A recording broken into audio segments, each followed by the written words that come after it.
आपका पहला सवाल है, माता पिता की आज्ञा टालने वाले किस समय के लोग होंगे? आपका ऑप्शन है ए खुशी के समय के, बी अंतिम समय के, सी दुख के समय के, डी सुख के समय के। आपका सही जवाब होगा बी अंतिम समय के। दूसरा तीमुथियुस 3:2, क्योंकि मनुष्य स्वार्थी, लोभी, डींगमार, अभिमानी, निंदक, माता पिता की आज्ञा टालने वाले, कृतघ्न, अपवित्र। आपका दूसरा सवाल है, किसने कहा तुम रो रोकर मेरा मन क्यों तोड़ते हो? आपका ऑप्शन है ए बरनबास, बी सिलास, सी पौलुस, डी तीमोथी। आपका सही जवाब होगा सी पौलुस। प्रेरितों के काम 21:13। परंतु पौलुस ने उत्तर दिया कि तुम क्या करते हो कि रो रोकर मेरा मन तोड़ते हो? मैं तो प्रभु यीशु के नाम के लिए यरूशलेम में न केवल बांधे जाने ही के लिए वरन मरने के लिए भी तैयार हूँ। आपका तीसरा सवाल है, परमेश्वर के साथ कौन पर्वत पर 40 दिन और 40 रात तक रहा? आपका ऑप्शन है ए नादाब, बी अबीहू, सी हारून, डी मूसा। आपका सही जवाब होगा डी मूसा। निर्गमन 24:18। तब मूसा बादल के बीच में प्रवेश करके पर्वत पर चढ़ गया और मूसा पर्वत पर 40 दिन और 40 रात रहा। आपका चौथा सवाल है, दूसरों की संपत्ति के साथ क्या नहीं करना चाहिए? आपका ऑप्शन है ए डकैती न करना, बी चोरी न करना, सी ठगी न करना, डी लूटना न करना। आपका सही जवाब होगा बी चोरी न करना। निर्गमन 20:15। तू चोरी न करना। आपका पांचवा सवाल है, एक नबी जो एलिया का हाथ धुलाता था। आपका ऑप्शन है ए यशाया, बी गेहजी, सी एलीशा, डी यिर्मया। आपका सही जवाब होगा सी एलीशा। दूसरा राजा 3:11। परंतु यहोशापात ने कहा, क्या यहाँ यहोवा का कोई नबी नहीं है जिसके द्वारा हम यहोवा से पूछें? इस्राएल के राजा के किसी कर्मचारी ने उत्तर देकर कहा, हाँ, शापात का पुत्र एलीशा जो एलिया के हाथों को धुलाया करता था वह तो यहाँ है। आपका छठवां सवाल है, आज्ञाएं किस पर लिखी गई थी? आपका ऑप्शन है ए सोने की पटियाओं पर, बी लकड़ी की पटियाओं पर, सी पत्थर की 2 पटियाओं पर, डी किताब की पटियाओं पर। आपका सही जवाब होगा सी पत्थर की 2 पटियाओं पर। व्यवस्था विवरण 5:22। यही वचन यहोवा ने उस पर्वत पर आग और बादल और घोर अंधकार के बीच में से तुम्हारी सारी मंडली से पुकार कर कहा, और इससे अधिक और कुछ न कहा। और उन्हें उसने पत्थर की 2 पटियाओं पर लिखकर मुझे दे दिया। आपका 7वां सवाल है, हड्डियां फिर से कैसे जी उठीं? आपका ऑप्शन है ए आत्मा, बी सांस, सी शक्ति, डी जीवन। आपका सही जवाब होगा बी सांस। यहेजकेल 37 का 10। उसकी इस आज्ञा के अनुसार मैंने भविष्यद्वाणी की, तब सांस उनमें आ गई और वे जीकर अपने अपने पांवों के बल खड़े हो गए और एक बहुत बड़ी सेना हो गई। आपका 8वां सवाल है, चरवाहों से बात करने वाले स्वर्गदूत ने यीशु को क्या नाम दिया? आपका ऑप्शन है ए अल्फा, बी इम्मानुएल, सी ओमेगा, डी मसीह प्रभु। आपका सही जवाब होगा डी मसीह प्रभु। लूका 2 का 11 कि आज दाऊद के नगर में तुम्हारे लिए एक उद्धारकर्ता जन्मा है और यही मसीह प्रभु है। आपका 9वां सवाल है, इस्राएलियों पर अत्याचार करने के लिए किन्हें नियुक्त किया गया?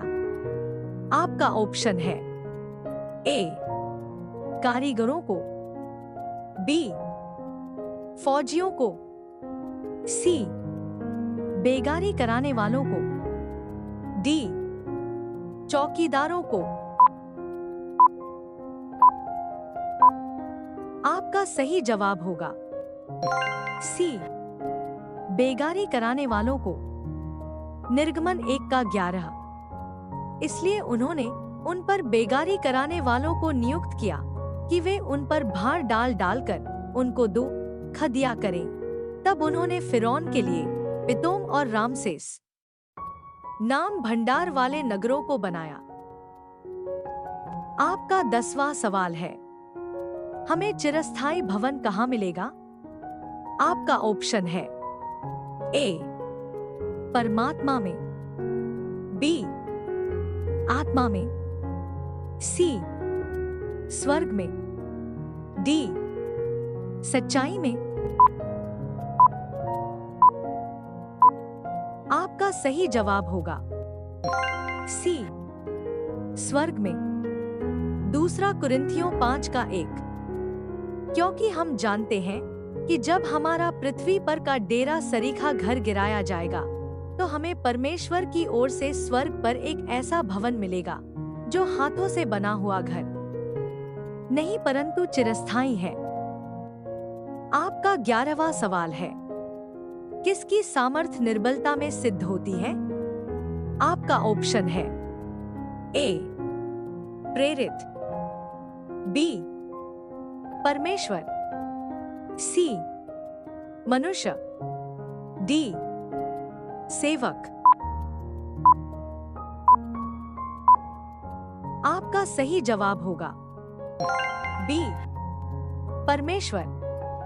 दूसरा कुरिन्थियों 1 का 9 और उसने मुझसे कहा, मेरा अनुग्रह तेरे लिए बहुत है क्योंकि मेरी सामर्थ्य निर्बलता में सिद्ध होती है, इसलिए मैं बड़े आनंद से अपनी निर्बलताओं पर घमंड करूंगा कि मसीह की सामर्थ मुझ पर छाया करती रहे। आपका 12वां सवाल है, जो प्रार्थना गिड़गिड़ाहट के साथ तूने मुझसे की है उसको मैंने सुना है, किसने कहा? आपका ऑप्शन है ए सुलेमान ने, बी यहोवा ने, सी हीराम ने, डी दाऊद ने। आपका सही जवाब होगा बी यहोवा ने।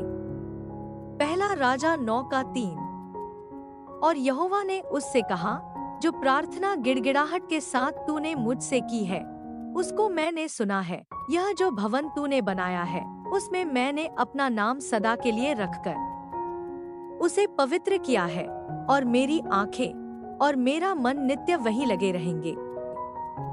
आपका 13वां सवाल है, कौन प्रजा तलवार से बच निकली है? आपका ऑप्शन है ए याकूब की प्रजा, बी इस्राएल की प्रजा, सी देश के लोग, डी यहूदी। आपका सही जवाब होगा बी इस्राएल की प्रजा। यिर्मयाह 31:2। यहोवा यो कहता है, जो प्रजा तलवार से बच निकली, उन पर जंगल में अनुग्रह हुआ। मैं इस्राएल को विश्राम देने के लिए तैयार हुआ। आपका 14वां सवाल है, मिस्र के विनाश से तारे कैसे हो जाएंगे? आपका ऑप्शन है ए अंधेरे, बी मंद, सी धुंधले, डी गायब। आपका सही जवाब होगा सी धुंधले। यहेजकेल 32:7। जिस समय मैं तुझे मिटाने लगूं, उस समय मैं आकाश को ढांपूंगा और तारों को धुंधला कर दूंगा। मैं सूर्य को बादल से छिपाऊंगा और चंद्रमा अपना प्रकाश न देगा। आपका 15वां सवाल है, परमेश्वर ने किसकी तिरस्कार भरी बातें सुनी? आपका ऑप्शन है ए एदोमियों की, बी शत्रुओं की, सी विरोधियों की, डी एदोम का। आपका सही जवाब होगा डी एदोम का। यहेजकेल 35:12। और तू जानेगा कि मुझ यहोवा ने तेरी सब तिरस्कार की बातें सुनी हैं, जो तूने इस्राएल के पहाड़ों के विषय में कही कि वे तो उजड़ गए, वे हम ही को दिए गए हैं कि हम उन्हें खा डालें। आपका 16वां सवाल है, एस्तेर ने यहूदियों को कितने दिन उपवास करने को कहा? आपका ऑप्शन है ए 14 दिन, बी 7 दिन, सी 10 दिन, डी 3 दिन। आपका सही जवाब होगा डी 3 दिन। एस्तेर 4:16।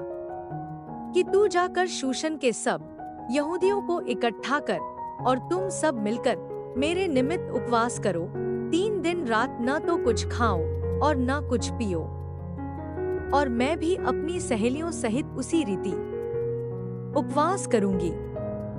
और ऐसी ही दशा में मैं नियम के विरुद्ध राजा के पास भीतर जाऊंगी, और यदि नाश हो गई तो हो गई।